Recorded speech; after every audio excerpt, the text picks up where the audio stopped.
Ndabashuhuje abantu mwese mukomeje gukurikira Jose Official TV, cyane cyane abantu bakomeje gukora subscribe, abantu bakunda ibi byo dukora. Ndabashuhuje abantu mukunda igikoni, abantu mukunda guteka, ndabashuhuje. Hanyuma rero mukomeze mukore subscribe, bari ubwa mbere ubonye channel kora subscribe, nimba atari n'ubwa mbere ukora like, ukore comment, ukore share kugira ngo bigere ku bantu benshi. Umunsi rero tugiye gukora ikintu cyitwa igikoma gisanzwe tunywa. Tugiye kureba ukuntu wateka igikoma kikaryoha kandi kikanyobwa n'uwari wese, atavuga ngo ni icy'abagore. Hari ukuntu abantu bavuga ngo ni akabyeyi, gishobora kunyobwa n'abagabo n'abagore. Umva nka kuriya mu biryogo bajya bateka igikoma kiryoshye, gusa n'abagabo bari kukinywa n'abadamu, bose bahahuriye bahasohokeye. Ngiye kwereka ukuntu kiriya gikoma gikorwa kandi kikaba kimeze neza. Rero mbere na mbere turabanza turebe, murabibona dufite amata. Iyi ni amata inusu, ngiye gukora nakoresheje nkeya nyine. Turakoresha amata n'ifu y'igikoma y'imvange. Tukimara gushyiraho igikoma cyacu, amata yacu turindiriye ko abira, tukoroza ifu isanzwe. Harimo soya, harimo ibigori, harimo ifu y'imvange nyine. Kwa kundi uyigura ari imvange cyangwa ukayisera. Harimo amasaka, harimo soya, harimo ibigori, harimo ingano, harimo uburo. Tugiye rero turayikoroga ifu yacu inoge. Iyo ukoroze itanoze ugapfa gushyiramo igikoma kizamo ibibumbe. Rero urayinoza neza, murabibona nabinogeje nka gutya. Dore ukuntu ifu imeze igikoma. Amata yacu arabize nkuko mubibona. Iyo amata abize rero ukora iki? Ushyiramo yafu yacu, urabanza ukayikoroga bwa nyuma ubundi ugashyiramo.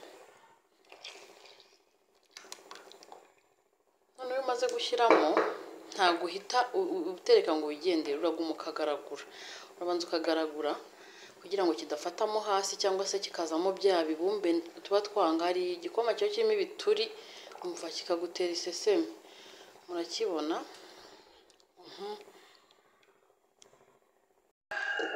Turaguma tukagaragura mpaka bibize. Kuvuga ngo urabanza ukiba. Hari umuntu uri buze kumbaza ngo kuki wabanje ugateka amata? Ngo ahubwo se iyo ufata amata ugateka igikoma kigashya, cyamara gushya ugasukamo. Kuvuga ngo iyo utetse amata ugakoroga ifu ugashyiramo, sibyo? Igikoma kiba gifashe kimeze neza. Ariko iyo utetse igikoma ugasukamo amata biracika. Uzarebe ufata igikoma cyahiye ugasukamo amata bita bicika. Iki ngiki rero kiba ari igikoma kimeze neza, gifashe, kinoze, kitarimo ibituri. Nongeremo utuzi, murabona birafashe cyane, ntabwo cyaza guhiramo. Nongeremo utuzi duke.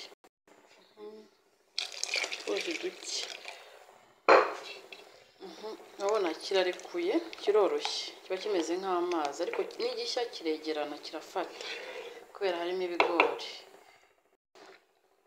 Igikoma cyacu kiri kubira. Ubu rero tugomba kukiba hafi kubera harimo amata, gishobora kubirira mu ziko. Kandi murabizi ko tuba twashyizemo umuriro uhagije kugira ngo gishye cyane. Ko igikoma kidahiye neza nacyo gitera indwara. Uraguma rero ukagaragura kugira ngo kitaza gufata hasi, kugira ngo gishye neza nyine kidafashe hasi. Urabona ukuntu kiri kubira kandi urabona kiregeranye, ariko kiranarekuyemo gake. Kirafashe mbese kiranaryoshye. Noneho bigeze hano kiri kubira, tugiye gushyiramo agasukari. Ku bantu badakunda isukari ushobora kukinyweraho, haba harimo amata ahagije kandi kiba kiryoshye. Ushobora kudashyiramo, ariko ngiye kugiha abana, reka nshyiremo isukari. Isukari hafi aho. Nshyizemo ibiyiko 3 binini by'isukari. Meze nk'igisubira hasi kubera nyine isukari igiyemo. Noneho hari ukuntu hazaho ibifuro hejuru, kiba kitarashya neza. Iyo ibifuro bigabanyutsemo kiba gihiye. Urabanza ukagiteka nyine n'isukari igashya, n'ibifuro bikagabanyuka. Murabona ukuntu kimeze, bya bifuro byagabanyutse. Igikoma murabona ko cyenda gushya, kirabura nk'iminota 2. Murabibona igikoma kirahiye, nashyizemo pause gato kugira kibanze gishye. Kirahiye, noneho tugiye kugisavinga. Noneho tugiye kugisavinga, turebe ukuntu kimeze, tugisuke mu itasi. Rero ndabakunda cyane, mugire umunsi mwiza. Igikoma cyacu cyahiye, reka ndahishe kano kantu kugira ngo mubone ukuntu kimeze. Kiroroshye kandi kiranakomeye, kiraringaniye, nyine kiri mu wayene. Kasuke mu itasi murebe. Cyahinduye ibara, ntabwo kikirimo umutuku. Niyo umuntu agitetse kitarimo amata ubona cyabaye umutuku. Murabibona.